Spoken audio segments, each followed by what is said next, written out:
watch the. So you get entertained. These spots, right? Yeah, yeah. What I saw in Paris stays in Paris. Yeah, yeah.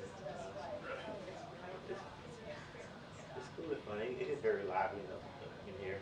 No sun is that. Yeah. But one of the big things is this audio distribution system that we bought for all of the press. That system feeds lower press, upper press, even back here to the press office. So that's what press office. The press office is over here. People that kind of run things. Down here is when we have more time. I hate going down there before an event happens, but we gotta take you down there and kind of see the pool and inside your name on the wall and stuff. Sir, did you see the camera that we were referring That's to? one of the big stuff. Like, Okay. Mike, he really helped out on a lot of his lighting. So he saw the last system we had in here and we upgraded to this. It's just, it's hard to explain, but everybody loved it. It just looked cleaner. They got the CRI, the color reference index is like almost 100%. And it just gives you a clean, Like true color. true colors, like you ain't got to worry about blue light, too orange, too blue, too red, too green. It's almost perfect white light. Before you can walk up, what units are you at? First unit 7 to 7 on my And we got 3 different boxes here, so we do have capability of having 3 different podiums up here as well. Too. Well, like a station forward again. Right out Like a trial. 15 second day again. Like a here again. Oh, so that was the brigade 6. Okay. For 2.5 years I ran it. Haven't done that ever. If they ask me to do that, I'll be nervous. But we'll figure it out. Drastic test it all out. Yeah. ETS, retired. Now you put that on my list now. I want a laptop to check those. Cause they're all wired. They plug the Put me charger. in the OP spots if you didn't Never use it, check. and Yeah. they gave me a call. I haven't checked them in a while. Like, don't let anything break. Quick tone. I was and in up there. brigade first dad, and we had So what are all couple those? 24 volts. Other other person. So will they come and be loaded with cameras? All depending on how big the For bin is. months. Okay. Right. They go. This For some one is reason, they all went to the packed medical. to not packed based on what's Training going unit, on. where those Humvees haven't moved in years. Yeah. But, What do you think about it, guys? There've been times where people just stand up inside and it's like a packed house. Atlanta, Savannah. And there's times where it's just only people in the seats. And so I mean, no day better where we job. know like I oh wish shit. they let me. Yeah, people gonna be watching Perez Busy today. today. So there's some days. You can own a house. Theoretically when he's in town.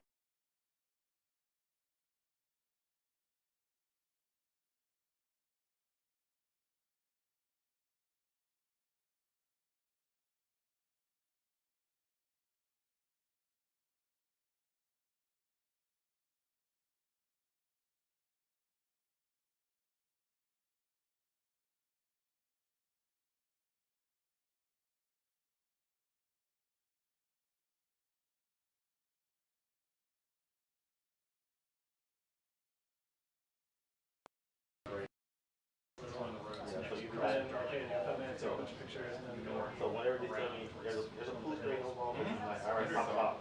And then like this first question I ask people to stop. Let's get over there early at the bottom. Okay, the meeting starts in. Okay, let's get over there. It was down Maybe right 15 when after the meeting starts. closed. You know how they meet they bring everybody in. There's this little, like, tin roof, fence lined thing, and there was a striker just back from the striker. Why is this here? There's no other units here. Downstairs. So it used to be a stretch. I think they're cool. I think I could be into the calling room. So we're so close to the calling right now when we step out this door. Did you have the MGS ones? No. No, I had the Thomas. So there was Thomas within the. So you got downstairs real fast. Quick. Two talk me out.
No,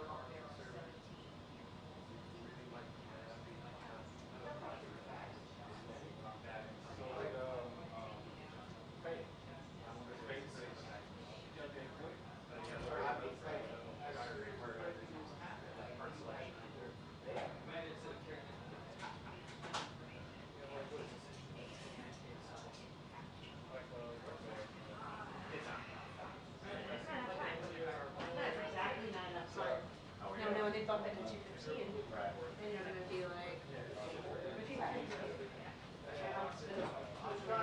You're just in time. The little delay. I did, thank you, yes. No. You can't go back to the office. You can't go. They get you here and then you're trapped. You're stuck on top. Yeah, exactly. This is better seats. Yeah, really.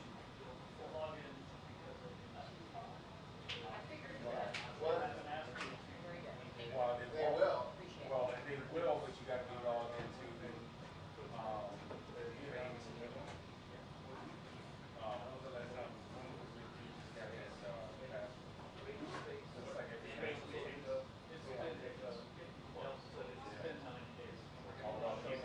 Let me tell you, last time I changed my password, I was working the studio, and it was a nightmare because the computer is there, and you can't see what you type in the password.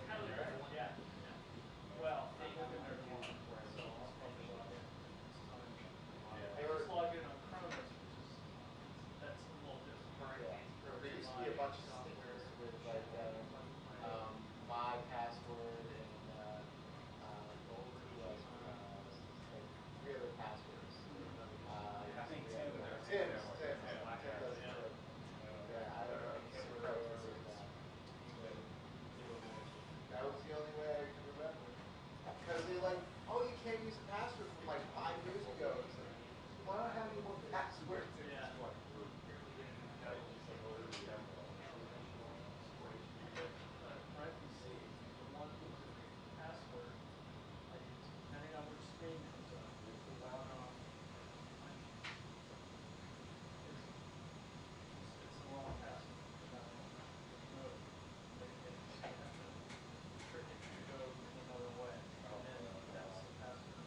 And nobody ever bothers to do that.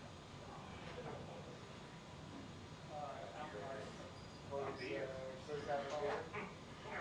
You want to share? You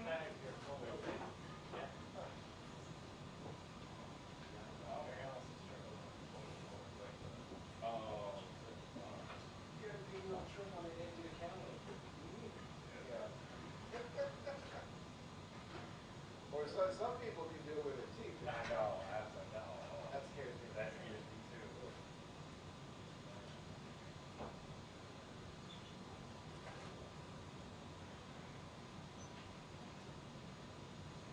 So, Courtney, can I get your life?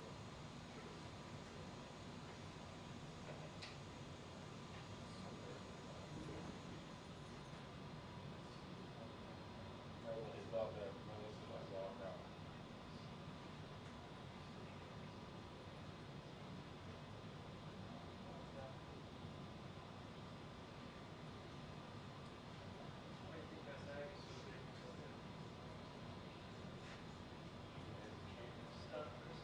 Yeah, amazing act.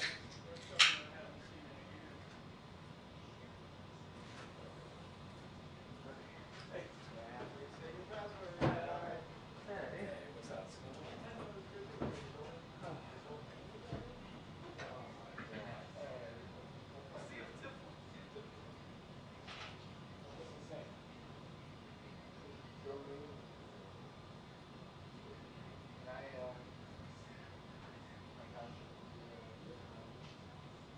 If they ever call me back. I was 36 in line. Oh, that's 36 in line. Yeah. Plenty of time.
because you got a funny face. I'm like, it's fine.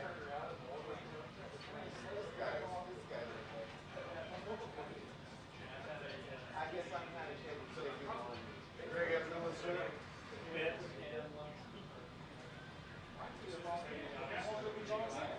Does it have to be like different flows? No, because you just have parts of that. I can't one here. What's it saying? Yeah, it is. No, I can't win here.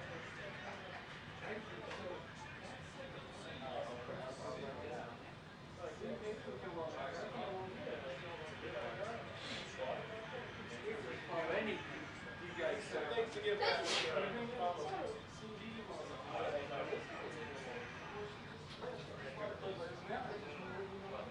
Right. Yes, sir. They're just having trouble.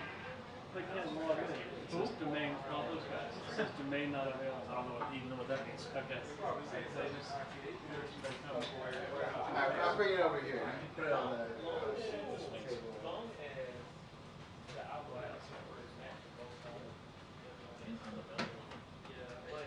it on the Wi-Fi?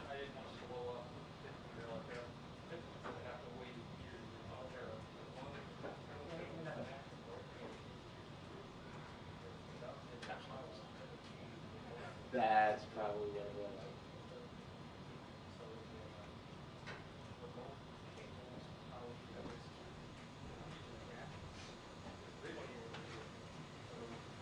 Maybe that was it. Yeah, that was it. Yeah. He's the only employee.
Oh, 2 p.m. now.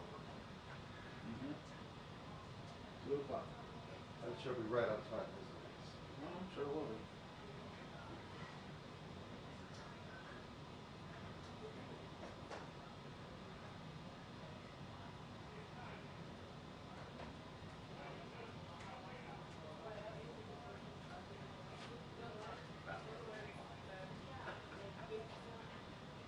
Well, you made it at least.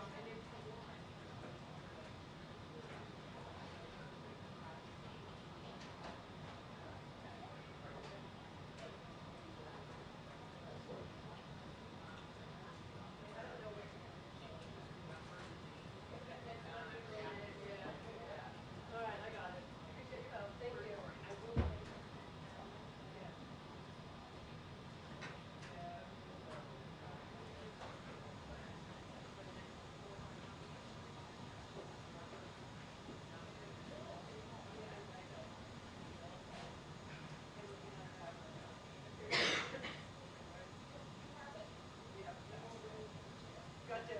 Thanks. Take care.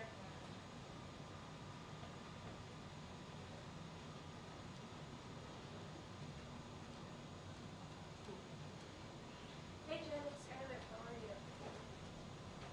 I'm good. Sorry about that.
Tyler, you're still going tomorrow?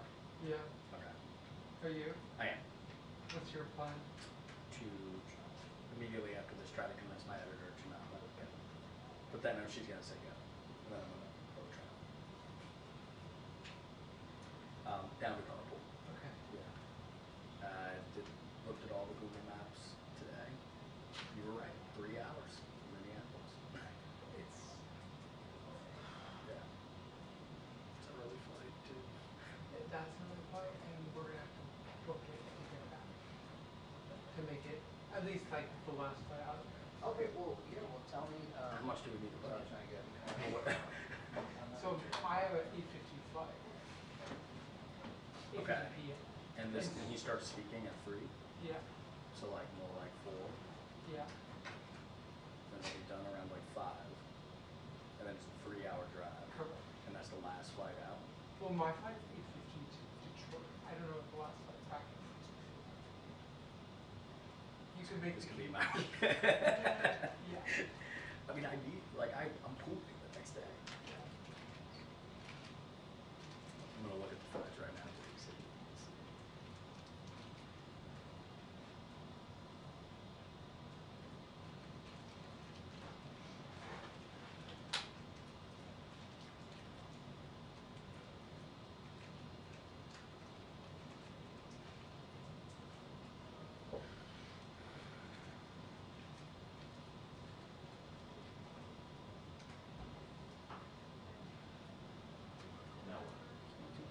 Yeah.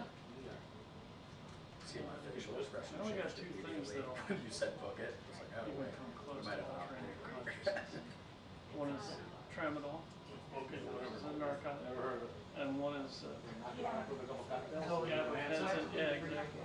Scotches and all freak out. That's okay. Well, Dave Petrat, I told him once, he goes, oh, you take gabapentin. And you agree to it. How much do you take? That should be okay. Yes. I told him, and he goes, I think I will I join don't you even give that much to my horse. after. Okay, there you go. A lot of people can't take it because it makes them too milky. I'm about halfway to the I gotta go to max. Wisconsin tomorrow. I gotta go to That worked. It works on my nerves are, and I get really painful when it's cold. Yeah. This makes it almost normal, almost bearable. So if I get cold and it hurts, just like it would for you, a real cold day, when I got that counter once up, where it didn't used to, I would just get out. I walked through the produce section of a store. Really? And my hands would go purple and white, and they would hurt, and they would warm up. I could be in the shower, hot water, and it would still stay. Turn this weird orange color but never get warm. Best thing to do is get under the covers. And whenever I kind of get like that, some days it just goes weird shit, you know. Because what is it called? I know that hard disease. It's the anyway, texture of the immune system. Yeah. Whatever. And some days, and I get under the covers, and my wife and son were shopping somewhere. Yeah. And you got 2 buns, little kids. One of them was like, one of them was just little Perez and Mexican. And that's what they're get down. You know, my life is like an ice cream headache. And just when it goes away, it feels so good. There's no way we're gonna make this flight. There's no way we're going to make this flight. You say you're going on vacation? Which one? One of the other You said nights. yours is Yeah, Saturday morning. How long? For a week. So next Saturday. It's a 3-hour drive. House on the beach. Rent or you own it? So I gotta get there. We gotta leave right now. Be there for. We haven't been on vacation in about 4 or 5 Well, yours is at, so you have I 15 just came minutes back. to I get was to your just in flight. Ocean City for a week. With the A rental. little bit for a week. Yeah. Does your family come down to the Very lovely room. He's got a long leg. I know, and the greatest thing is, What they have, I I'll mean, make those and. Ed will take them on vacations. In the past. What time's my Go way back. 8:50. The only flight I could get. tried to get my wife to come to Rome? Yeah. My oldest son was 3. She's like, no, I think so. You live there now, sorry. What He time was is sick. gonna the do, call time? I have no idea. With For the full llama? year, we don't know. But he was I don't think I can do this. 9 and Maddie was 3. And there's just cannot imagine trying to get Definitely 3 hours. across the country and then across the ocean. Well, We're getting out of the factory with a bunch of reporters. And like, Yeah, that would be rough. It's too bad. They were able to over the years to come 2 back. hours, 6 months. They several times. Mm-hmm. That's nice. Yeah. Always on time. My wife used to come on some trips. Yeah, I went to We're gonna leave while he's speaking. About 30 recommendations. At least. But 2 of them are recommended by 3 different people. So I'm looking at New York.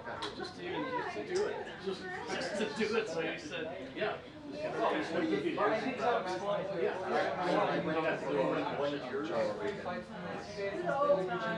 Oh, there you go. There you go. Then you had to At least you give him a heads up. Yeah, I gotta find a new one. compared to what I used to hear about. Yeah, well, every word of it is I true. got a bunch of recommendations. I'll be. Yeah, the I'll make it she came out to California with me once, and then we I have extended. a lot of divisions now. So They even got these. we extended and we ended up going. I had done this documentary with Chris Widmer at Sundance, and so I contacted the lady who's what's his name, assistant, and she was too busy, but she sent her. I began to make my case. My editor will see. Her assistant and I had lunch and did a little tour. Nice.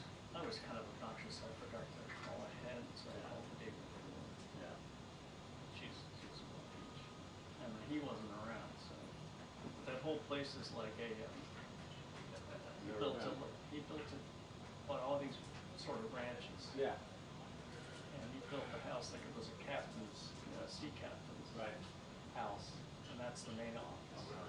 And there's a vineyard which has the sound department. Yeah. And a couple other places, and then back through the hills, and there was more of a place where it's industrial like magic right there. But when we were doing the scouting for this documentary, the producer and director kept saying, "Well, we're gonna go in that building at some point, but I'm not sure we want to shoot it." Yeah. So we did all the things to figure out what our stuff was the next day. And she goes, "Oh, okay, let's go in that building." And you open it up, and there's every car he owns. There's a couple of Tuckers in there. There's this, and then there's like seemingly every prop from every movie. Howard the Duck is sitting there. Yeah. And you put on Indiana Jones's hat and the leather jacket and hold the whip. And then Captain EO, Michael Jackson's thing. And then I went and found, if you remember the second movie when Luke shows up to get what's her name away from Jabba, Right. and he turns on this hand grenade, right, and it lights up and makes noise. I found it on the shelf, and I turned it, and it lit up. It was too funny. We were like, she was messing with us all day, Oh, there's nothing much. So final media entry time. And we land at 8:45. They stayed in the director and his wife stayed For in the Delta flight. one of their cabins. They have a bunch of cabins over there. Yeah. We land at 8. So, At a lot 8? more Yeah. cabins. And they said, I what called you do her is again like you for have something. There was like, no way. She's like, put it in I, your sink. I emailed her. Oh, she said there's no no, one. you can get. Okay, okay. I emailed her too, and she seems I have like these like servants flexible. hiding the walls. Yeah. See, they said it was a little creepy.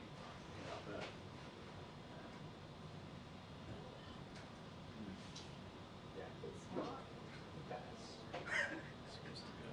Yeah, This was so supposed to go now. a while ago.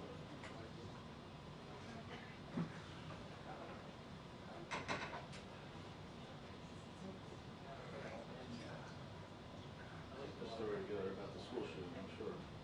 Yeah.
you?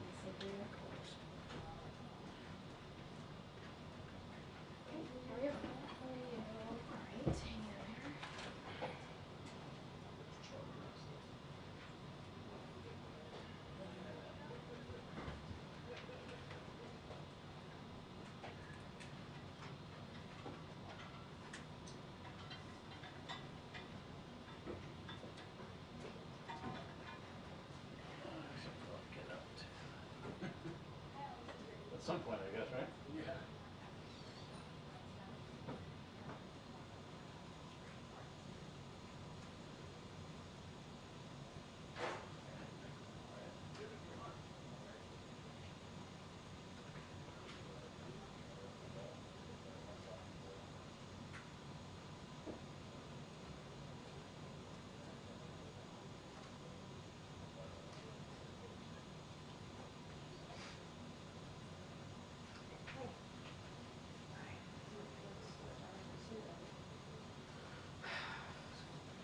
Seems right.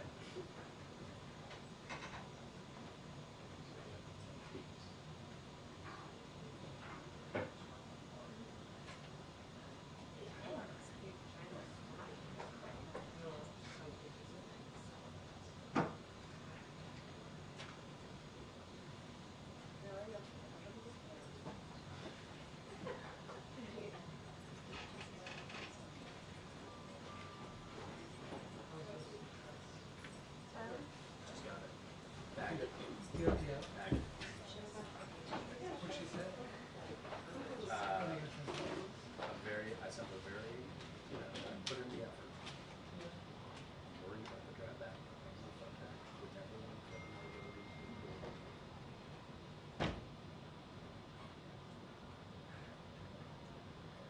Yeah.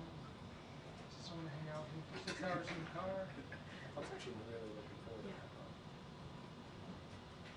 Thinking about the comedy, both of us. Taking the missile flight, came back, across state lines.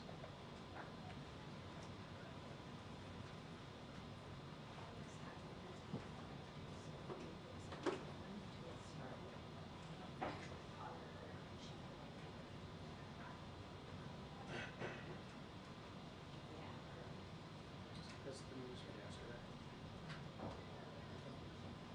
For you guys and you guys.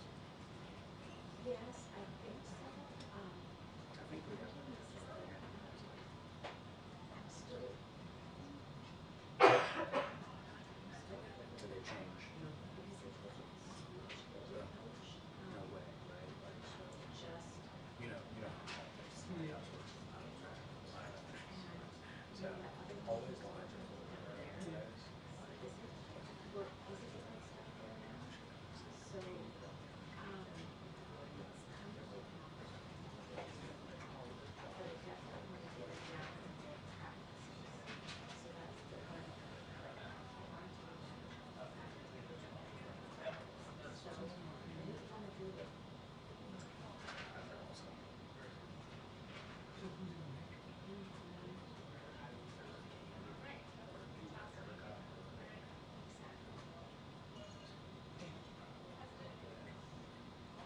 But just like break it. Right.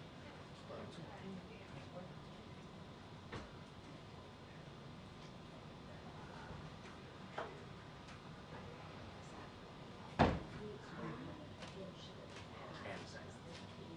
Oh, and we got shows. Seems like it is one star. Well, students, I finished. I mentioned that there were some people back here saying it was never gonna start.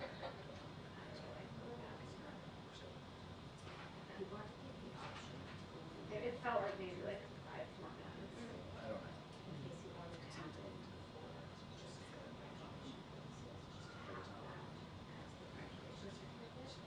So he wanted to have the purpose of stores full withdrawal. But in terms of And weeks and they stuff. wanted to wait. But it is good. That's the way. So technically, he's still employed there, so it's kind of in this hybrid situation at the moment. So it's kind of, Oh, yeah, that's yeah, my vote. and it's just because he wants to have, he wants his money back, because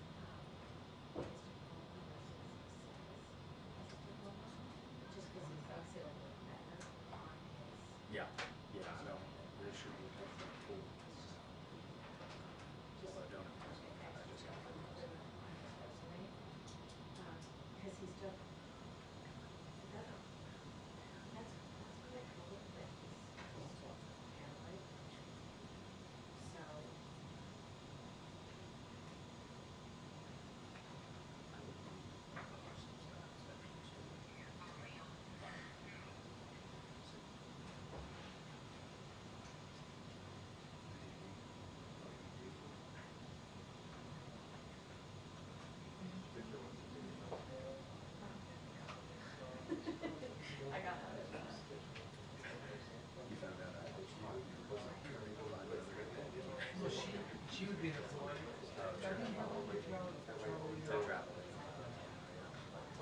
No, not triple.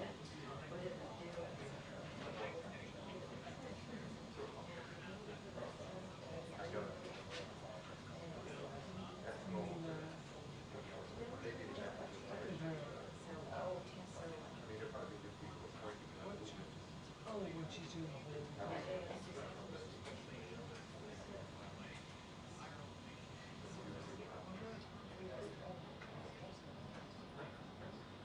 No, we are.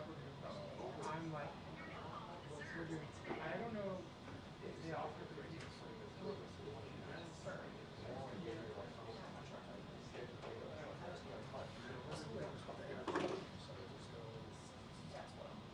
One video, two print. It's cheaper. I don't know. That's what I was asking. It's the water. Do all three water. Two print? Waka and print? Oh, okay. I don't think they have a lot. Gotcha.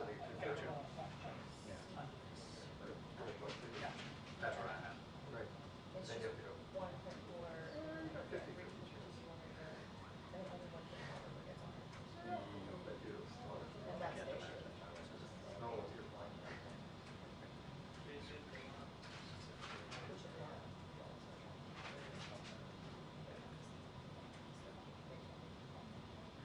I feel like so much of good stuff is there. Okay, so.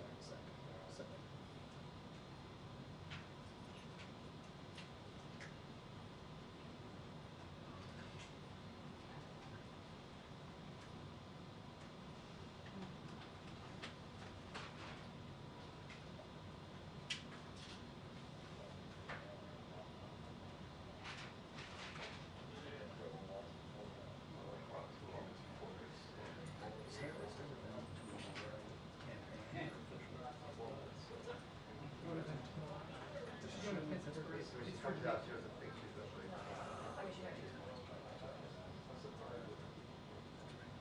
But she's not regular.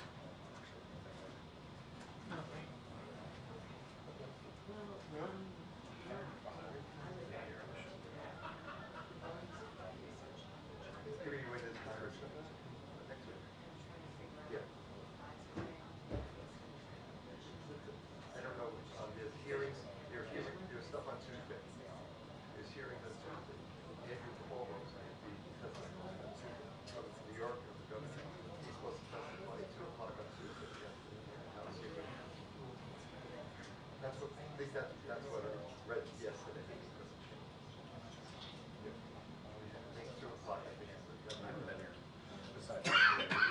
It's Tuesday.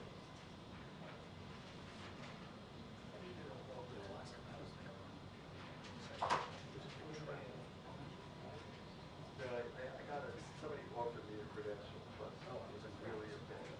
I just wanted. It's like 18 hours a day of work. You work very long days. Yeah. It's a lot of hassle, a lot of work. Very cramped. That was the same trip that the. 4 days Press in a row. briefing will begin in 2 minutes. The press briefing. So I did VP study in my series of very good at the pool. Oh, no, you were the first one that day, I remember. I Yes, remember that. it's too little that they do it. I do it if it was more fun, but it's like a lot of, it's not fun. It's not fun. I want to do it.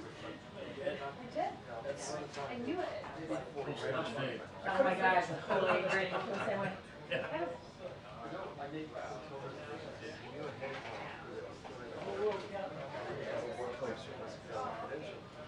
then they walk up to it, they talk to more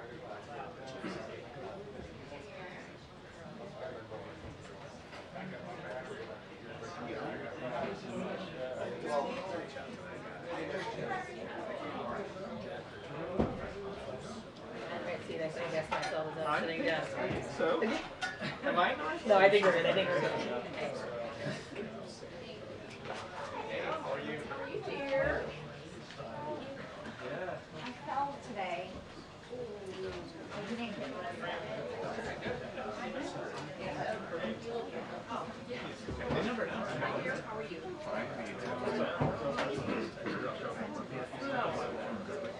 Shouldn't take long.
it messed up everything.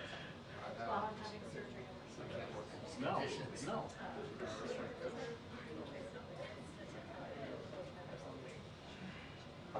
I always say, they sit up the street.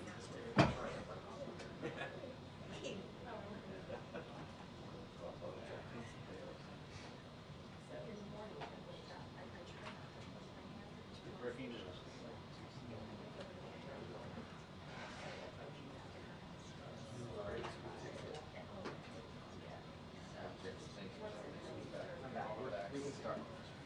Scared us. We're running off.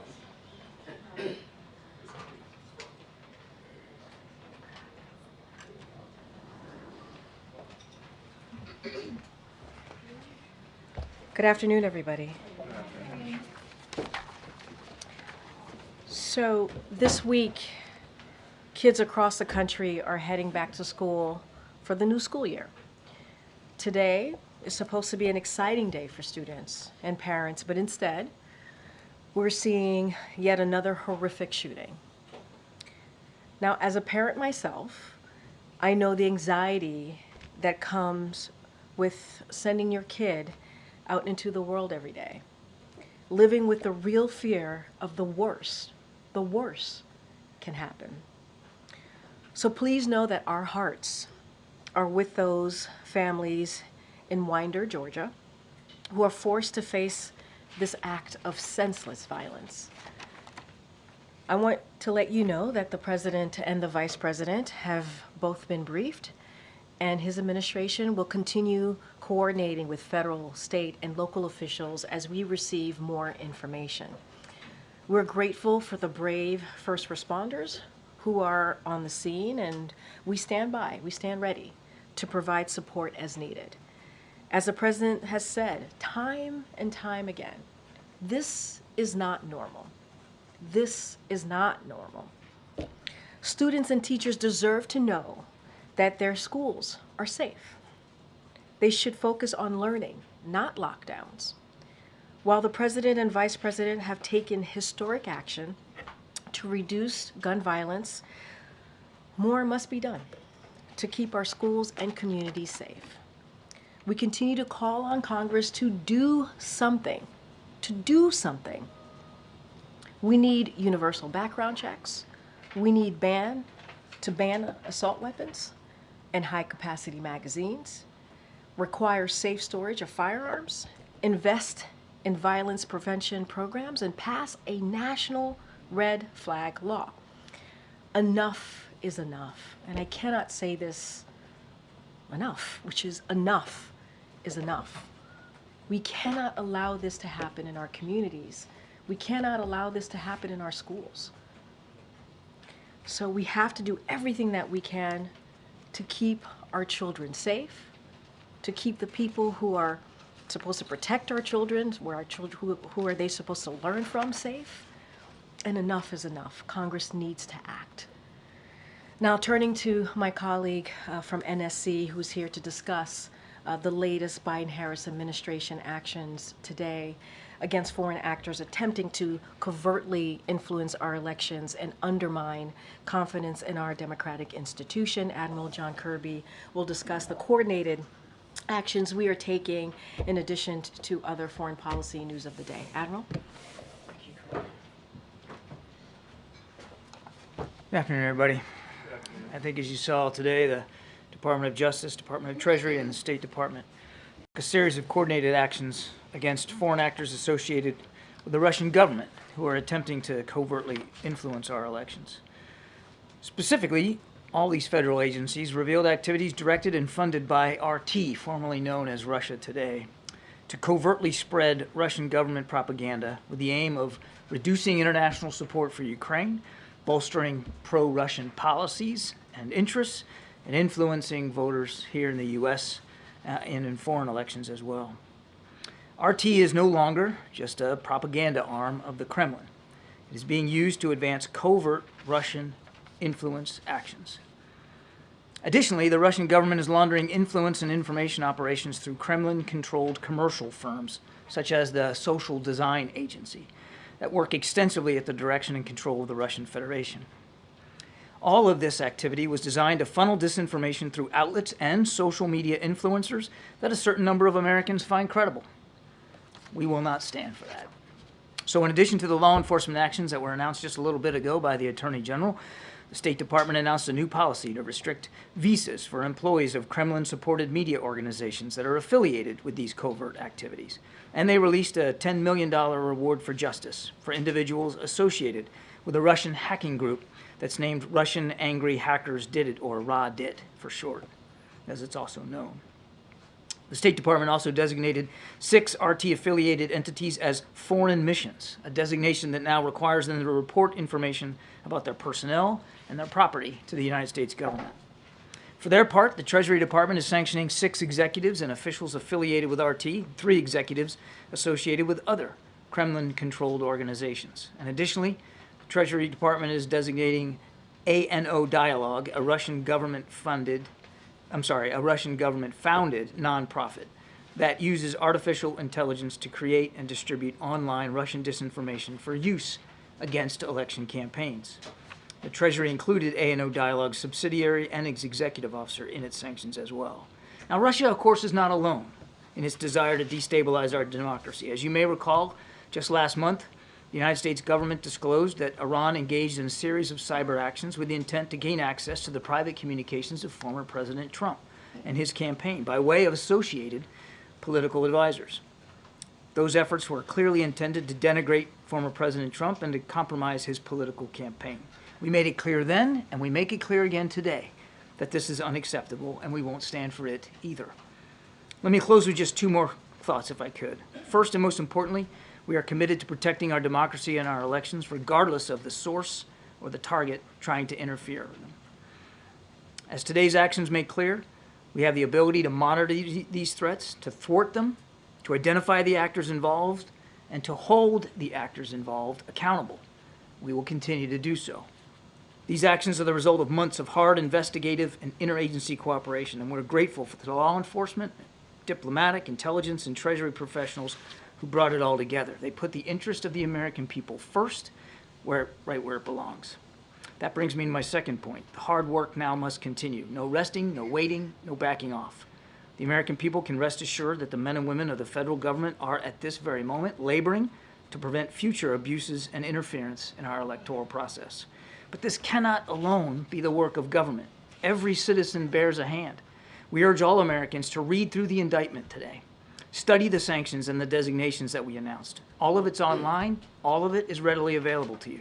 Likewise, please take time to consider how you get your news and information. It can be difficult, of course, to be absolutely certain of its authenticity, especially given the covert tactics of groups like RT. But with time, some patience, and a firm reliance on credible and established media outlets, that uncertainty can be greatly reduced. As President Biden has said, democracy can at times be fragile, but it is also inherently resilient. We all need to work together as Americans to ensure that resilience. That's it. Thank you. Okay, thanks. First on this disinformation campaign, can you talk a little bit more about why unveiling this now? And secondly, is this just, do you see this as just the tip of the sword? Is there more out there? And the why now question is basically, I think, in some ways, a lot of Americans would say about Russian disinformation, not surprising. And may, in some ways, question why is the administration doing this so close to the election? And I may be answering my own question a little bit here, but if you could just talk to the timing. And then secondly, has there been any more meetings with senior officials and Israelis today regarding the ceasefire or the situation on the Israel-Lebanon border? Okay, there's a lot there. On the why now, and I think the Attorney General talked about this. I mean, the actions that they announced today, and of course it was coordinated with the announcements by State and Treasury, all really reflected where they were in the investigative process. And as the Attorney General said, Amr, it's still an ongoing investigation, so I wouldn't rule out anything in terms of any future actions that might be taken. Depends on where this investigation takes us. So the why now was really driven by the progress of the investigation, the certainty they had in what they had uncovered, and the ability that they believe they had to take the actions in a way that were commensurate with the goals of the investigation. So it was all really timed to the investigation, that's all. And you asked for tip of the spear. but let me go back to, you also said people are maybe shrugging about this because, well, it's just, you know, but that's, I mean, obviously people can have their own views about whether they're surprised or not that Russia might be trying to interfere in our election, but we're not taking it lightly. Nobody's shrugging here because it's that important. It's that important to convey to the American people that we are taking the safety and security of our electoral process seriously. So nobody's shrugging about it, and we're going to constantly monitor, as I said, these threats, be able to thwart them when we see them, and identify and hold the actors accountable. On your second question about the ceasefire talks, I have no additional specific meetings to talk about today, except that even today, we are in touch with our counterparts in Qatar, in Israel, and certainly in Egypt about trying to see if we can get a proposal that can be finally culminated and a ceasefire deal can be achieved. So those conversations are active even today. There was a report that Jake Hochstein and Brett McGurk had a virtual meeting today with Dermer and I think some other Israeli officials. Is that not true? I won't confirm any specific individual sessions, except to tell you that even today there have been ongoing conversations with our counterparts, as you would expect that it would be. So even though there's not Teams meeting in Doha or Cairo right now, it's not like the effort has lapsed. Thanks, Karine. Thanks, Admiral. On the Russian interference, is there any indication of at what level this has been apparently approved in Russia? Does this go? I mean, does this go up to Putin's level, for example? And secondly, is there any sign of the this disinformation favouring one or other of the candidates in the U.S. election? We believe Mr. Putin is winning of these actions. As for your second question, I think, look, in Iran's case, it was very clear, as I mentioned in my opening statement, and I think the Attorney General did too, very clear that they were trying to denigrate former President Trump and involve themselves in his campaign to their detriment. I would say, though,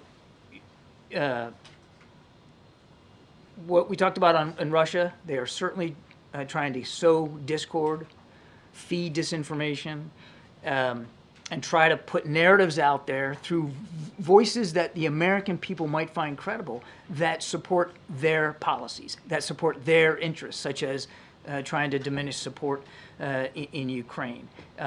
So it's very consistent with what we've seen Mr. Putin do in the past. Thanks, Karine. Thanks, Admiral. So as you alluded to, we've been here before, and after 2020, the administration imposed sweeping sanctions and also took efforts to prevent this sort of behavior. So why are we here again? And what about today's actions will deter future disinformation? We're here again because actors like Iran and Russia are at it again and continue to believe that it somehow suits their interest to interfere in our electoral process. So we're here because of what they've been doing, and that we're trying to hold them accountable and to make it harder for them to do this. And that's exactly what the actions today, and I'm sure actions to come as appropriate, will do. Will make it harder for them. Will it make it completely impossible? Probably not, because they'll find workarounds. I mean, these are actors, in this case driven by the Kremlin itself, that are bound and determined to try to change and influence the way Americans vote when they go in that ballot box. And that's why I said it at the end of my opening statement. Everybody, not just the federal government, but everybody needs to be concerned about this. And everybody needs to bear a hand in pushing back on the influence attempts by Russia. And then on Israel, we asked Karine, not me, I wasn't here yesterday, but my colleagues asked Karine in many different ways about the president's recent comments with regard to Netanyahu not doing enough to secure a ceasefire deal. So my question is whether he has directly expressed that himself to Netanyahu, that he is not doing enough. I would say that the conversations with the Prime Minister every time they occur are very direct and very forthright. These are two guys that know each other well, and the President he makes his concerns very plainly known. But for all the things that those two gents may not agree on politically, and maybe not even completely agree on in the conduct of the war, they do agree on the central tenet that Israel needs to be defended, that the Israeli people shouldn't have to live next door to that kind of a threat, and that the United States and President Biden specifically is going to continue to stand with Israel as they defend themselves against this threat, and to do everything that we can to try to bring this conflict to a close. And then one quick one, just for clarification, because a lot continues to happen on this front. When the president is calling for a ceasefire, does he mean a permanent ceasefire at this point, or does he mean one long enough to allow the hostages to be released? Well, it's a little bit of both. I mean, the ceasefire that we're really trying to drive out right now is getting to phase 1, which gets you 6 weeks of no fighting. 6 weeks of no fighting, and that means more humanitarian assistance, and then getting at least the first tranche of hostages out, the ones that are at the most risk, elderly, sick, women in particular. But if you can get through phase 1, because once you get into phase 1, and that's the goal, just let us get to phase 1 right now, then you can start building towards phase 2. And if you can get to phase 2, you can get both sides to phase 2, well, then you're talking about a real potential end to the hostilities in general, which of course will be a general ceasefire. So what we're focused on right now is phase 1. That's a 6-week ceasefire. Thank you. Yes, ma'am. Thanks, appreciate it. Taking a step back, just to follow up there, has the message from this administration been to families of Americans held hostage still that the only hope for their loved ones is getting to phase 1 of that ceasefire deal?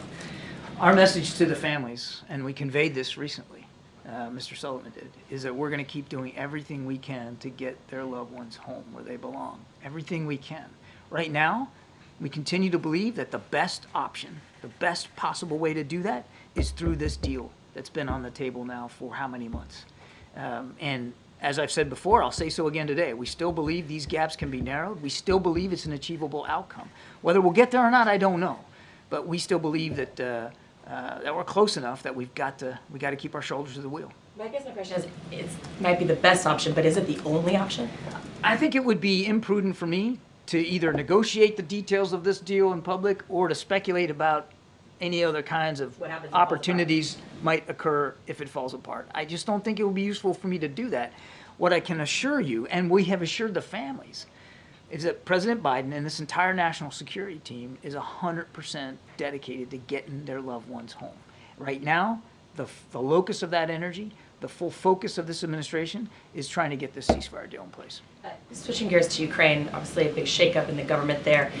Is that the kind of thing that the U.S. is giving advice on or weighing in? I mean, you hear, when you obviously you're in close contact with everyone in Zelensky's government, are they seeking your advice on how to make changes to their government?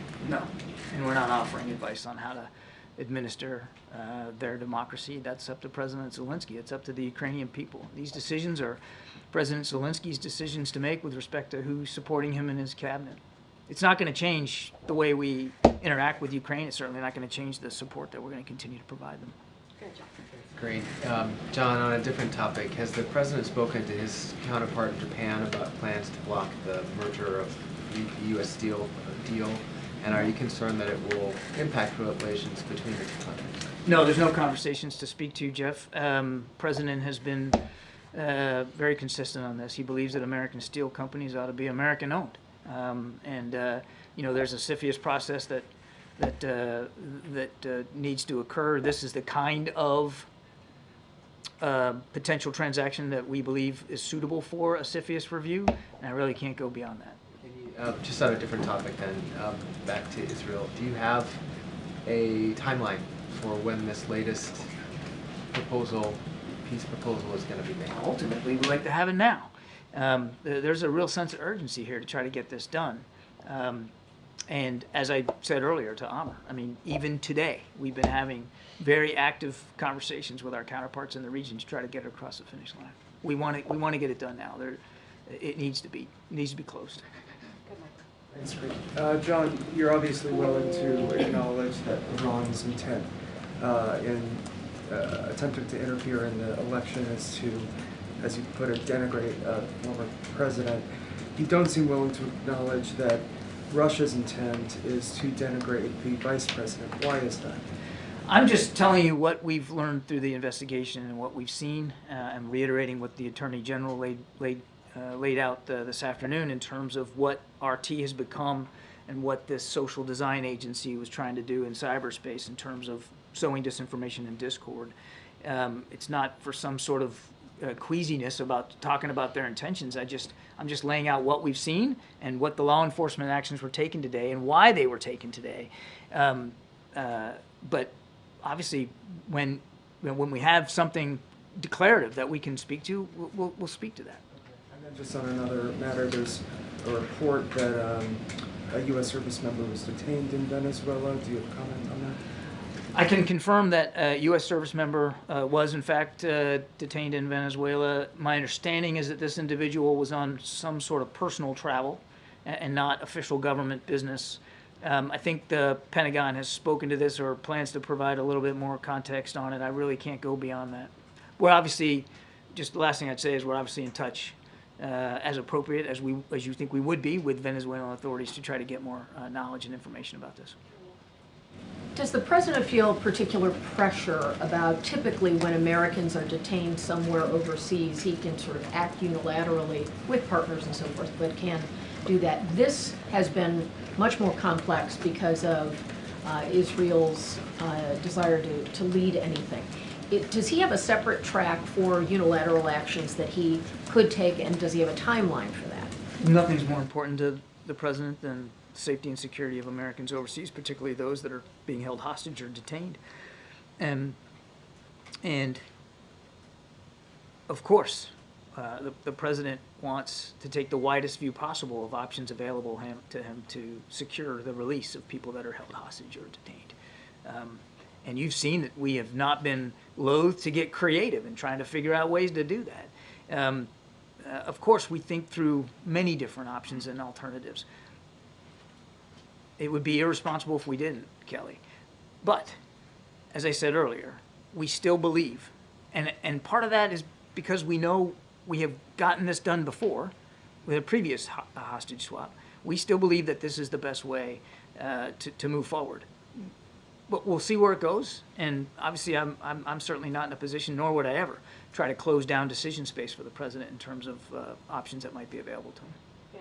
Oh, thanks so much. Just to put a finer point on Jeff's question from earlier about the steel deal, can you say there has been reporting out there saying the president is prepared to nix that deal?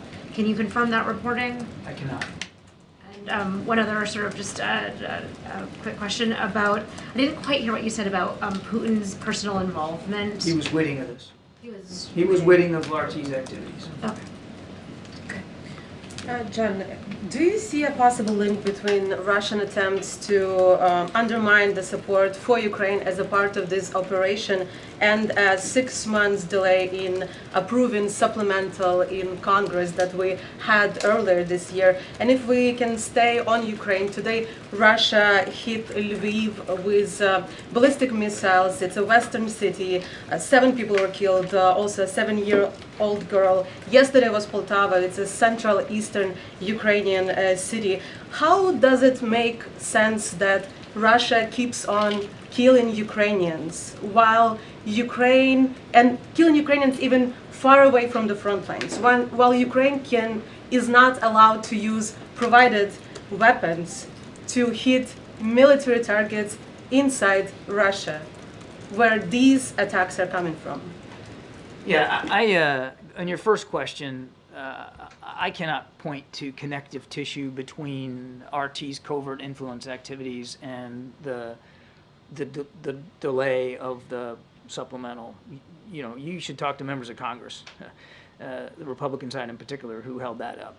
And they can talk to their reasons for why they did that. And for that 6 months, you want to talk about what's going on in Ukraine today? For that 6 months, Russia made gains. Russia gained ground. They took territory. They killed more Ukrainians. And they really put the Ukrainian forces up against it because they didn't have the weapons to fight back.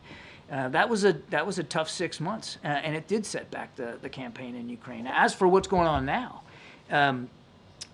we condemned it yesterday, and we condemn it today, what Mr. Putin's doing. Hitting civilian infrastructure, trying, especially in advance of winter coming, knocking out energy grids. It's despicable. Unfortunately, it's a play right out of his playbook. It's not something new that he hadn't done before.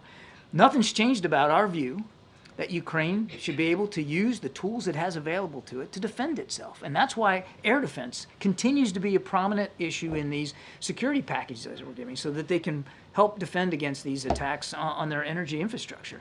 But strike inside Russia where these attacks are I was getting there. I was getting all warmed up. I was getting there. I'm telling you, nothing's changed about our policy with respect to long-range strikes inside Russia and for Russian territory. I also think it's important to note, if I might, that 90% of the aircraft that Russia uses for glide bombs and long-range strikes, we've done the math on this, 90% of them lie outside 300 kilometers from the Ukrainian border, deep inside Russia. So the argument that somehow if you just give them an ATACM and tell them it's okay, that they're going to be able to go in and hit the majority of the Russian aircraft and air bases that are in fact used to strike them is not true. It's a misconception. So we don't foresee the change in policy ever? I don't have any policy changes to speak to today. Thank you. First on elections, you know this is an election year. Elections are being held across the world in dozens of countries. During your investigations, did you come across that Russia and Iran, the two countries that you named, are try to interfere in the elections for other countries as well? We believe that they are using these same tools, particularly through RT and covert influence, to affect foreign elections, yes. Early this year in May, one of the senior Russian officials had said that US is trying to interfere elections in India. Are you aware about that? What is the response to it? It's not true. It's a ridiculous claim.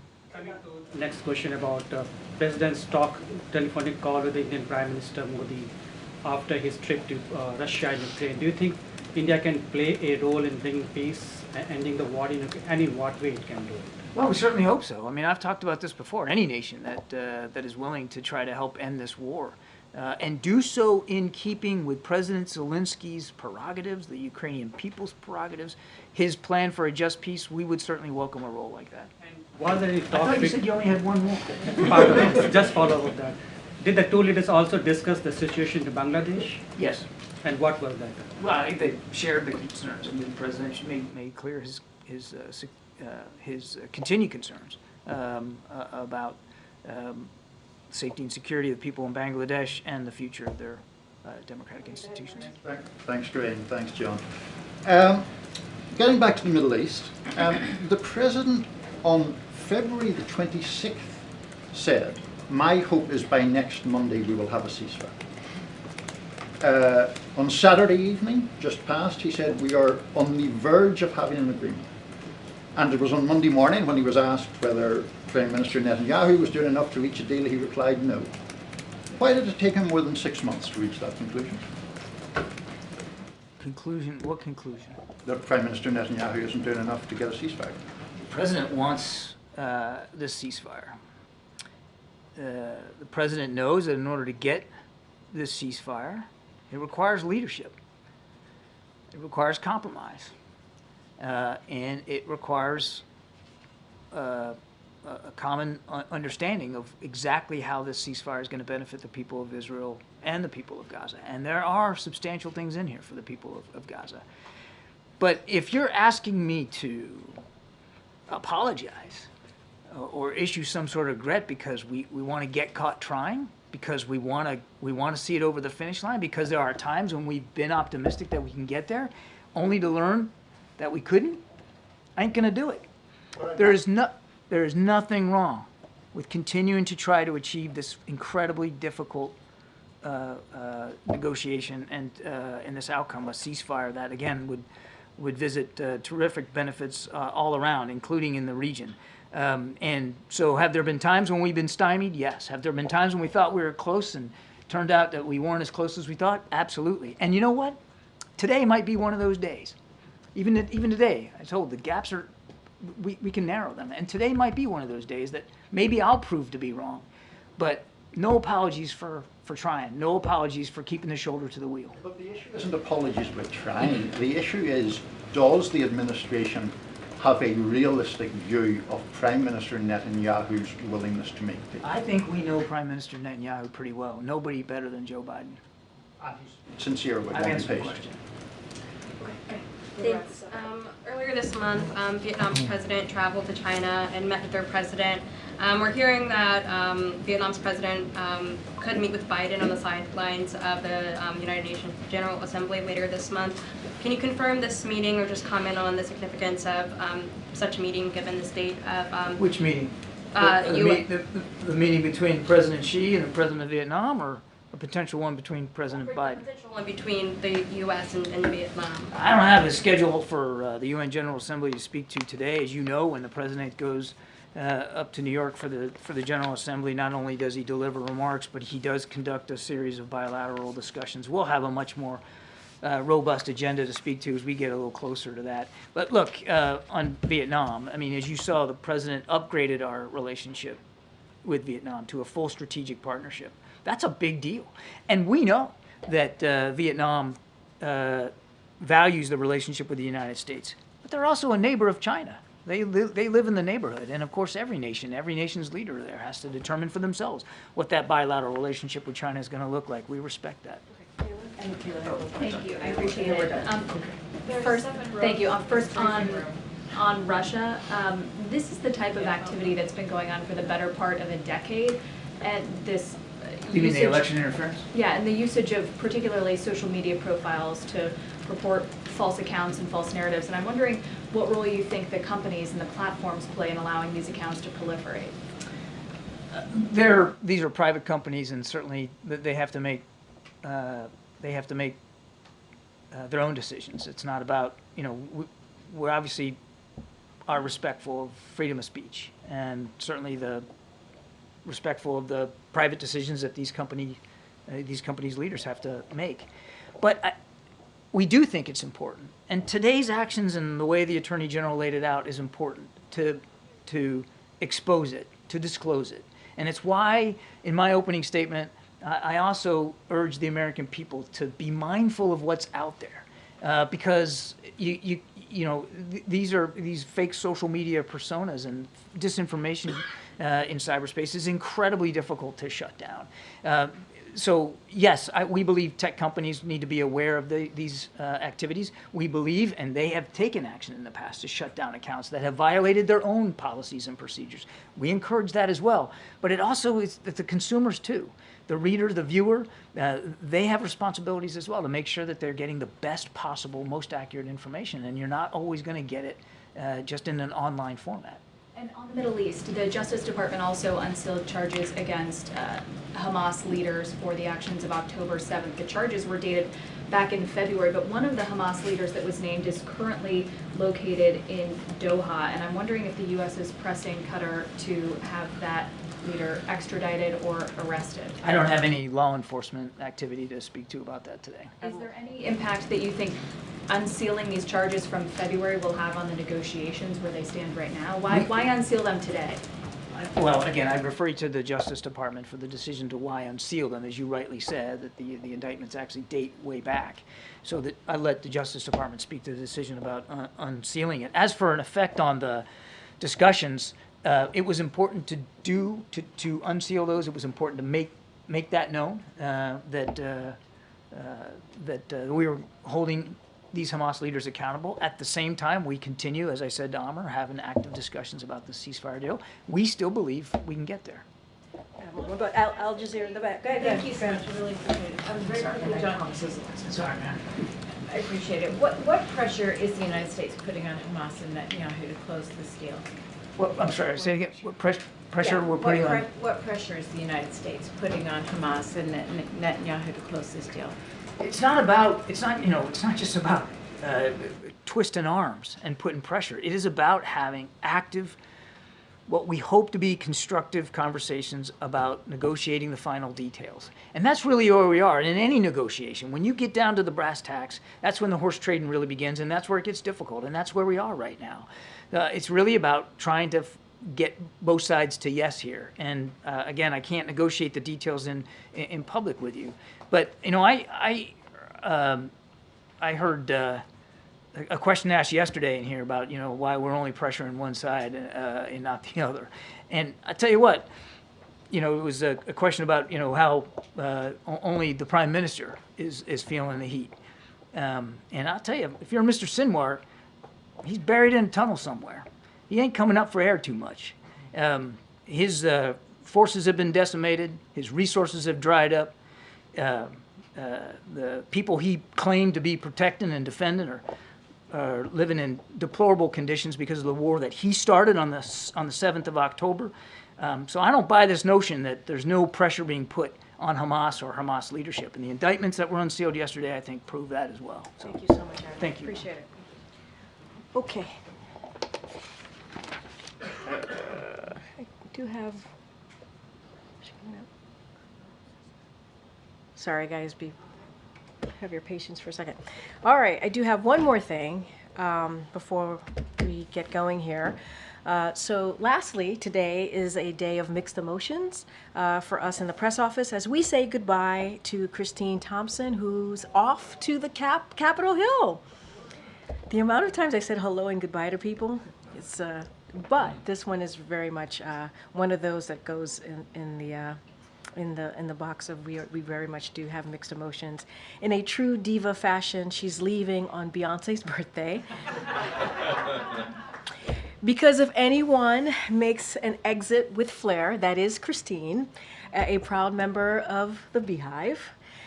Christine has worn several different hats in the White House, not just here in the White House press office with us. She joined the White House as a summer intern. So if you have ever been an intern here or want to be an intern here, there are many opportunities. So went on to serve the First Lady's office, comms office, and then moved over to the press team as one of our wranglers, as you all know. She's from Alabama, and she is Alabama all the way down with Southern charm, Peter. I'm sure you'd appreciate that. Quick wit and a hint of shade. We'll miss her dearly, but we know she'll keep moving on up. And here's to watching her shine on the Hill. We are so proud of you and excited for you. And if you have a moment later today, please come to the back, lower press, and give your goodbyes and well wishes to Christine. All right.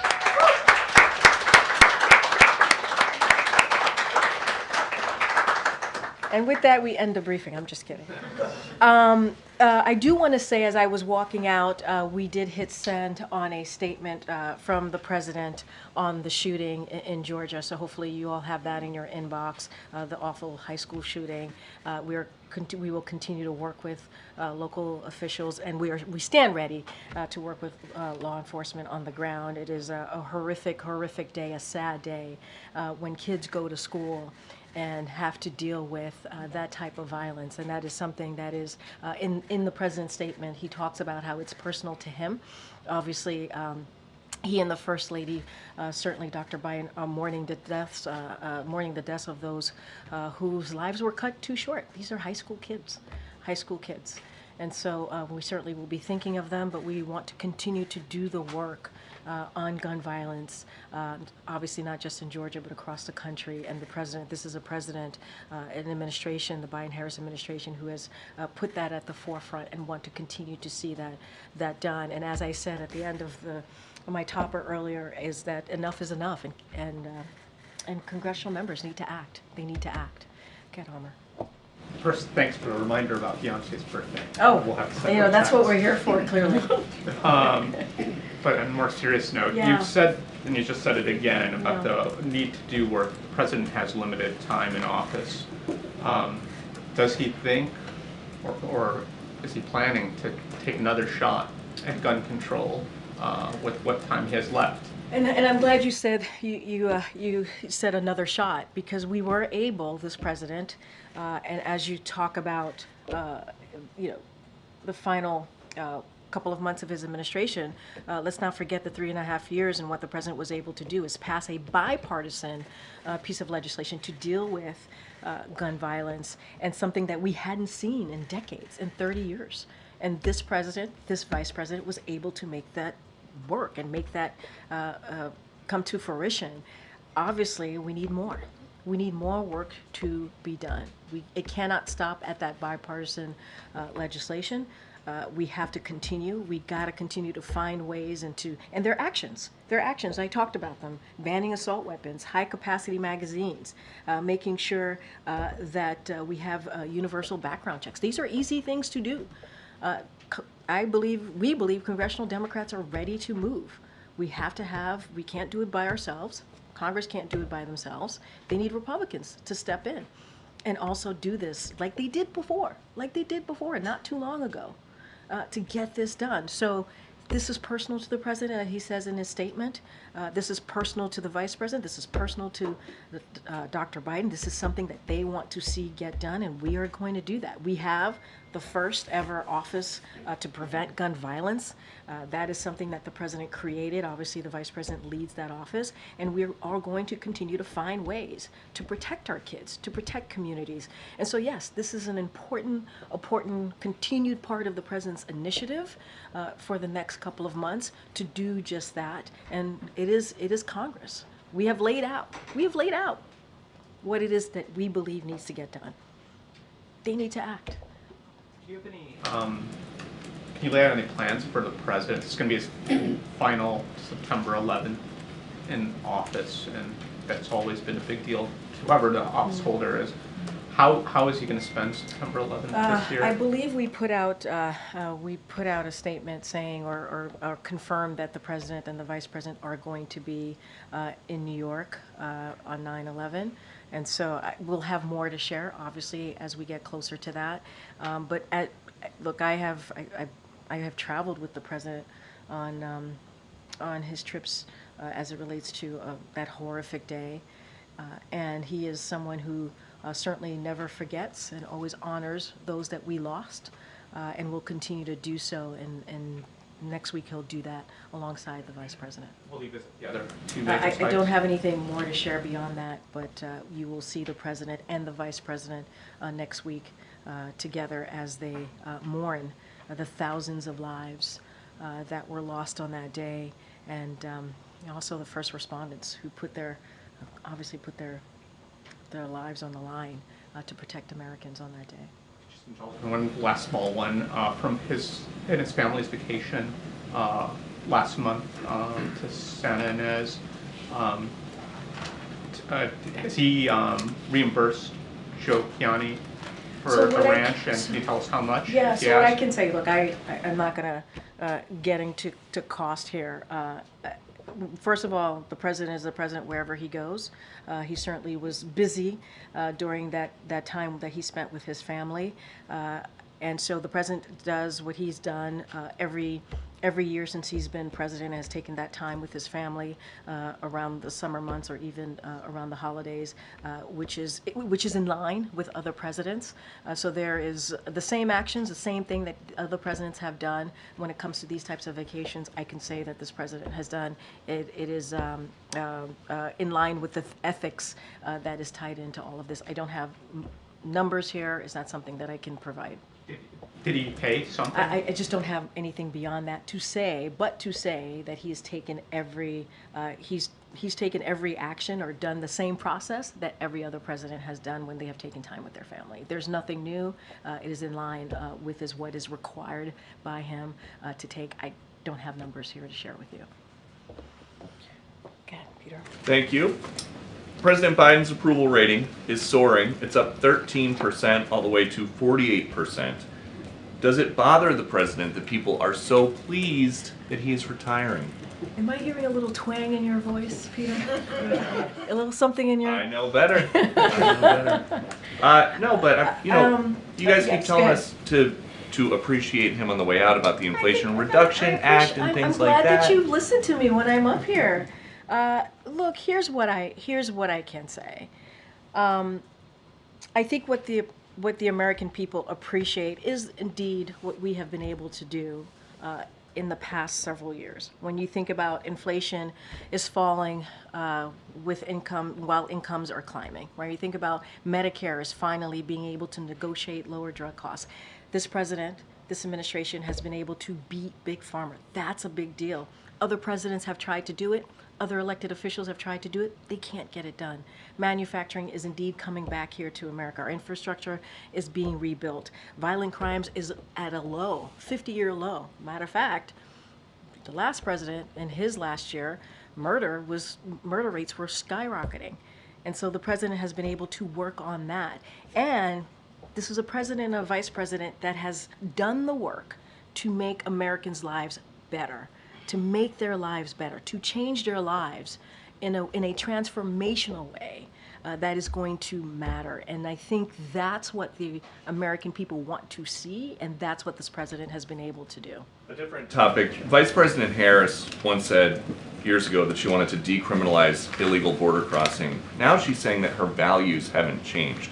And so how much ownership does she have for this latest NYPD stat that 75% of arrests in Midtown Manhattan lately have been migrants? My goodness, there's a lot in that question. I mean, look, just going back to the values, and obviously the vice president can speak for herself, and her campaign will speak for herself, for her.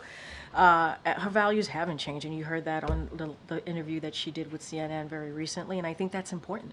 I think someone's values matter, and that's what you see from the vice president, and certainly that's what you see from this president. Look, as you're talking about the New York, I believe it's the New York Post report, as you just stated, look, you heard directly from the New York Police Department. They put out a statement which was reflected in that story. So just want to, in your story, so which want to be really clear. So I would refer you to the spokespeople who spoke to this. And I would say more broadly, we fundamentally believe this administration, including Harris, because this is the Biden-Harris administration, believe that anyone found guilty of crimes should be held accountable. That is something that we fundamentally believe. And you have heard us say that we welcome local law enforcement support and cooperation in apprehending and removing individuals who pose that risk, who pose a national security risk. And so that's what we welcome. I would refer you to the New York Police Department. They actually spoke to this and kind of spoke to that number that was being used, and I would refer you to them. And so my last question then would be, if the vice president's values have not changed, why have so many of her positions on policies changed? I would say look at what the vice president has done with this president the last 3.5 years. Look what we have been able to do.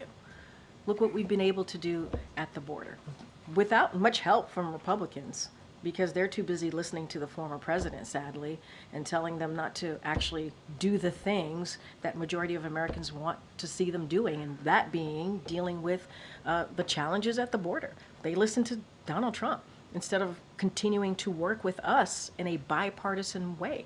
That's what they chose to do. That's on them. But because of the actions that this administration has taken, we have seen those actions lead to numbers going down at the border, and that matters. And that's because of the work that we have done. And and you heard me talk about the economy, what the president and this vice president have been able to do. We cannot forget what the Biden-Harris administration inherited when they walked into this administration. A once-in-a-century pandemic, people were dying. Thousands of people were dying a day. And the last administration, the Trump administration, didn't bother to leave a comprehensive plan on dealing with the pandemic. They didn't bother. They were too busy. He was too busy telling people to inject bleach into their bodies. That's what he was doing. Meanwhile, this president and this vice president passed the American Rescue Plan. Only Democrats voted for that. And because of that, we're able to open up schools. Because of that, we're able to open up businesses. Because of that, we're able to put some checks in pockets for people who really needed it. Think about the child tax credit.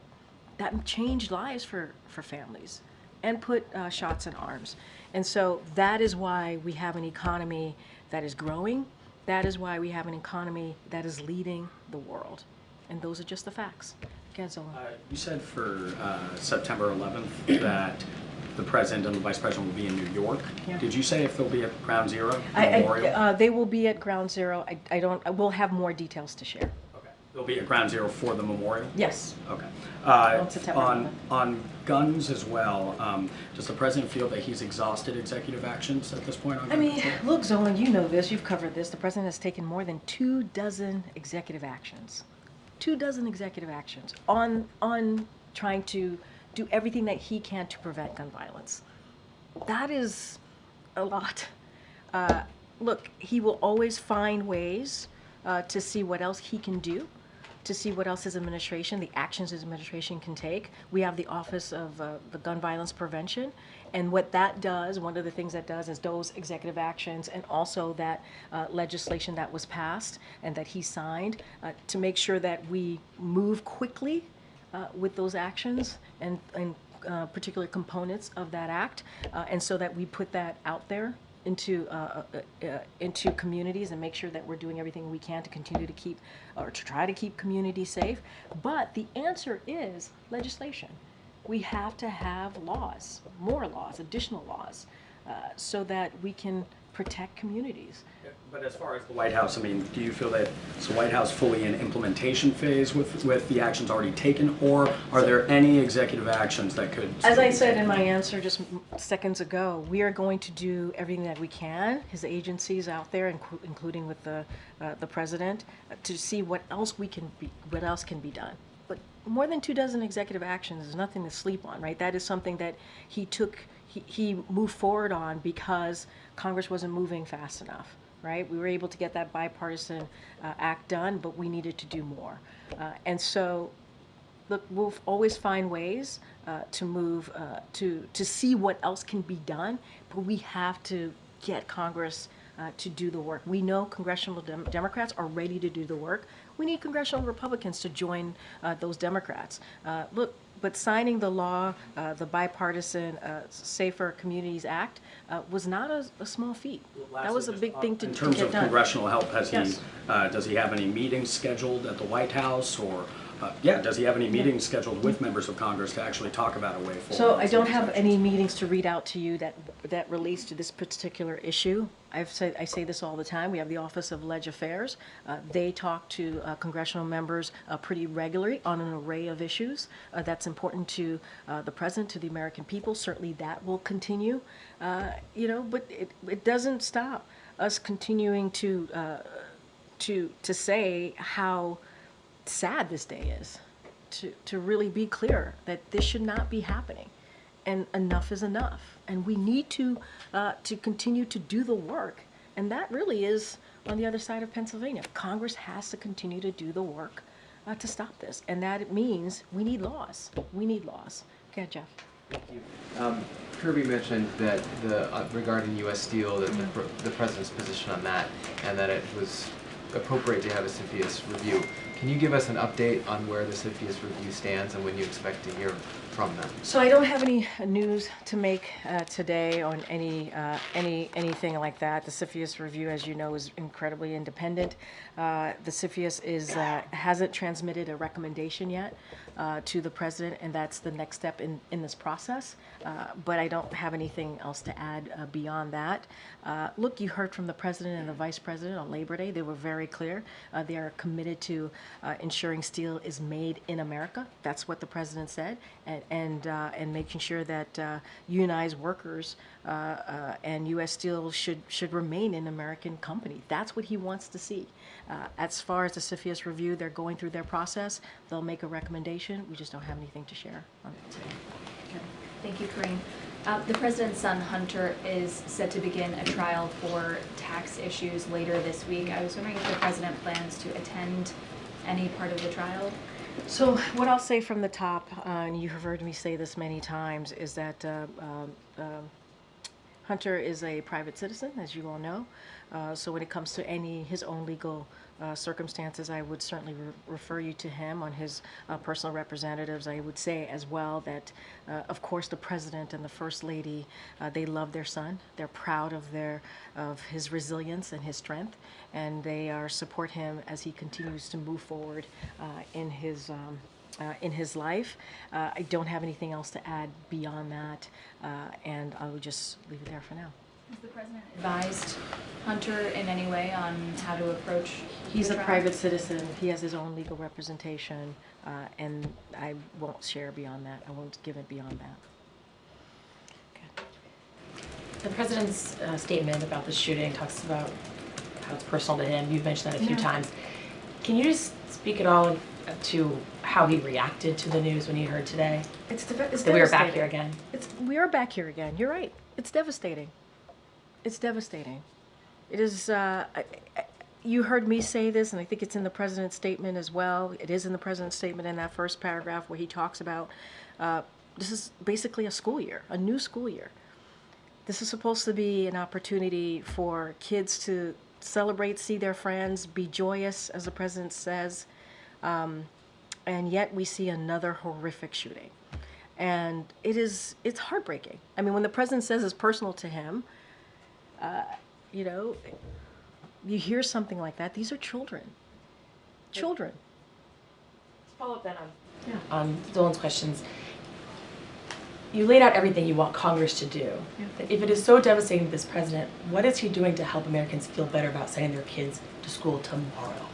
So, if you look at the president's actions and what he has done since almost day one of this administration, if you think about the 24 actions that he's taken, executive actions that he's taken, that is showing Americans that this is an issue where whether it is sending your kids to school, whether it's your community that he cares about and wants communities and schools to be safe. We should be safe in our communities.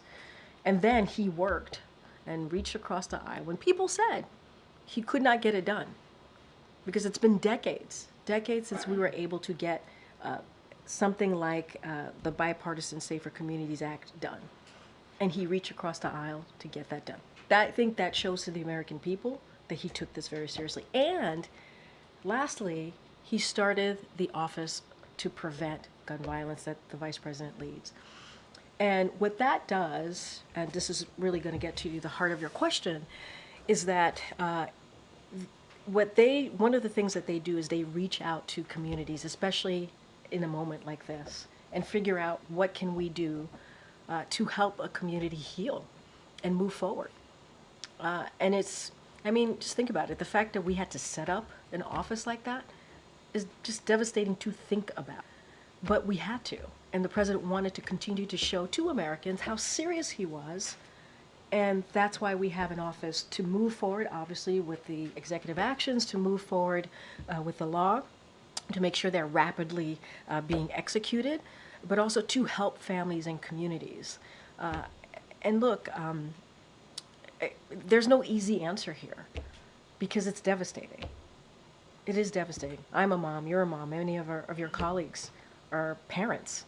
And to see this on the week that you're sending your kids to school is heartbreaking. It's heartbreaking. I mean, I think about it all the time. What would happen? And then you hear your kids are going through lockdowns. That's awful. But I think what the American people could be assured of, and all they have to do is look at the president's action, is that he's going to do everything that he can. But we really do need Republicans in Congress to act. We do. We do need them to act. Democrats are ready. They need to join us. Go ahead, Ed. Thanks, Karine. I'm going to ask you about the economy. So the JOLTS report came out that shows that 7.7 million jobs are open in this country, but the revisions in that number showed that the layoffs have been revised up. Last month, 62,000, 1.6 million. We have a jobs report coming out on Friday. Has the jobs growth significantly stalled in this country? So a couple of things that I do want to touch on, look, because of the strong recovery and the work that this president and this vice president has been able to do over the past 3.5 years, job openings remain high and layoffs are in near record lows. I think that's important to point out. That's what we see in that JOLTS report. And you talk about layoffs. In fact, they are lower than the average during the prior administration, even before COVID. Because I know folks want to focus on COVID, but even before then. And the ratio of job openings to unemployed workers is back to its pre-pandemic levels as well. So look, we're trying to get our economy back to normal, and we're seeing signs of that. We're seeing data. The job market remains strong. We have unemployment that is low at 4.3%. Jobs are being created at a healthy pace, with more than 170,000 jobs created per month over the last month. PCE inflation is down by 2.5%, pardon me. GDP grew by 3% last quarter. And all of this data is important to note. And to your question, specifically about layoffs, we're monitoring that. We're going to continue to monitor that. Of course, it matters to the president when Americans are losing jobs and the impact that may have on them. And so that is something that the president understands and knows what it means to families. A quick follow-up. Then how concerned is the president on what the jobs number will show on Friday? Look, I'm not going to get in ahead of that. I'm not going to predict, and you know that. We say this all the time. I'm not going to stand here and predict job numbers. What I could say is this is a president and a vice president that has put the economy as a priority. And we know that Americans obviously want jobs. They want good paying jobs. That is something that we have focused on. And also they want us to see a lower cost. And that's something that you see from this administration. When we talk about the economy, we talk about our policies. And also when we talk about our policies more broadly, having equity at the center of it, because we want to make sure that communities who have felt that they've been left behind are not. Go ahead, Karen. The NAACP and others are condemning an upcoming comedy roast of Vice President Harris on the campus of University of South Carolina, which is also featuring two right-wing extremist leaders that includes the co-founder of the Proud Boys. The advertisement for the event makes very vulgar and sexual references to the Vice President, which then the organizations are calling obscene and potentially a violation of the school's policy on discrimination. They're also calling for this to be canceled. Does the White House join groups condemning this and calling for this to be canceled, or does the White House believe that this is protected free speech? So look, I'm not familiar with this particular event, so I want to be super mindful, but I hear what you're saying. And here's what I will say, and you heard the president say this many times, especially in the past several weeks. Or at least you've heard me say this, echoing what the president has said, is that picking the vice president was the best decision that he's ever made. And he's proud to have worked with her, to have her as a critical partner in the past 3.5 years. And look, whether it's making the largest investment in public safety, beating back Big Pharma, you've heard me go back and forth with Ed on the economy and what we believe we've been able to do and how we've been able to deliver for the American people. You've heard me talk to Peter about this as well, as what we think the American people want to see. But he has been able to do this with her in partnership. And so he's proud of her. He's proud that he selected her. And I think and he is proud to continue to serve alongside with the vice president. And so I'll leave it there. I'm not going to dive into the event. I don't know much about it. And I would say that I would speak for my colleagues here. I think we are very much all proud to have the vice president as our vice president, and the work that we have seen her do with this president for the past 3.5 years. And I'll leave it there. I don't want to comment on it directly, but what does the White House think of when there are these sort of racist and sexist references to the vice president? Look, this is an administration, this is a president. When he decided what this administration would look like, he decided to have an administration that looked like the rest of the country. He wanted it to make sure that it was diverse, and because it was important to him to have certain communities who have felt like they've been left behind to have a seat at the table.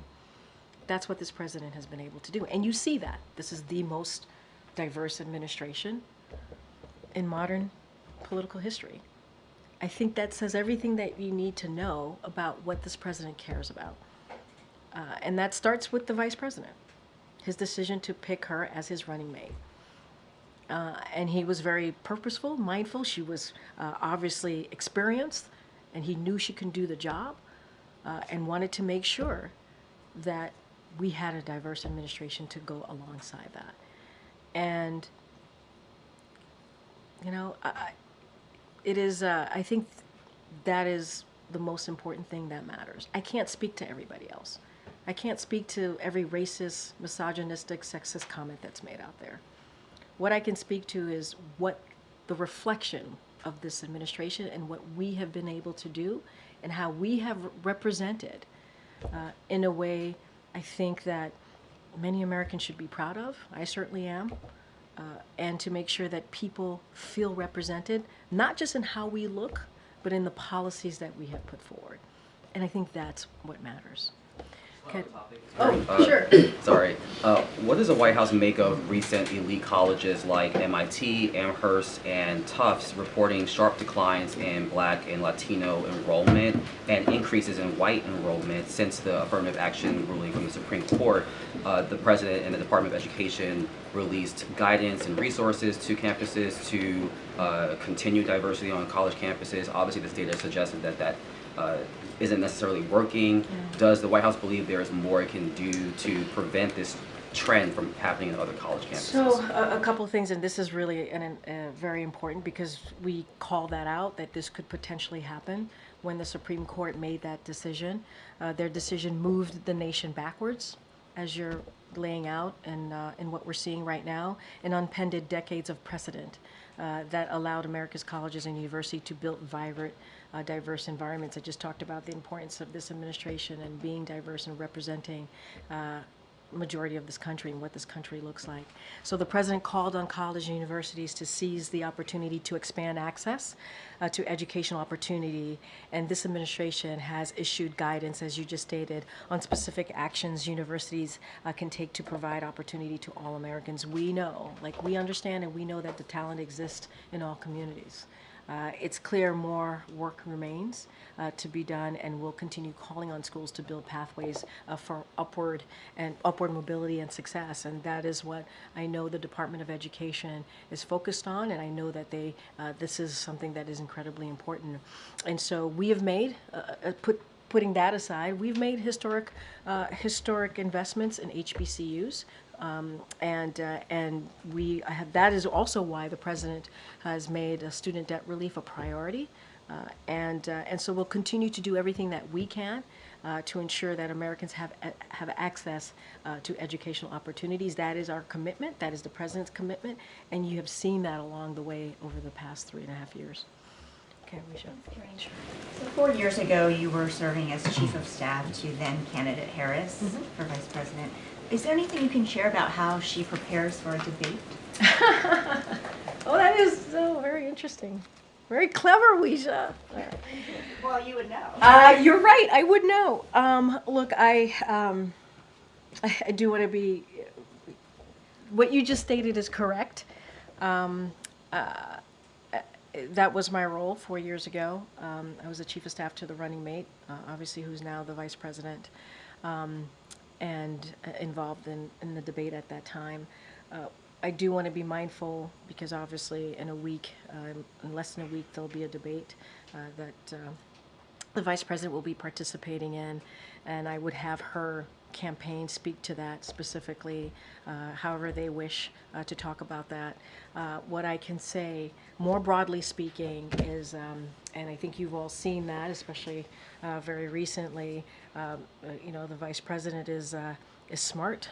She is someone that knows how to get the job done, and as the President has said, and I will echo this, I mean, you know, we all certainly believe as well when the President said that it was the best decision that he's made as picking her as his running mate.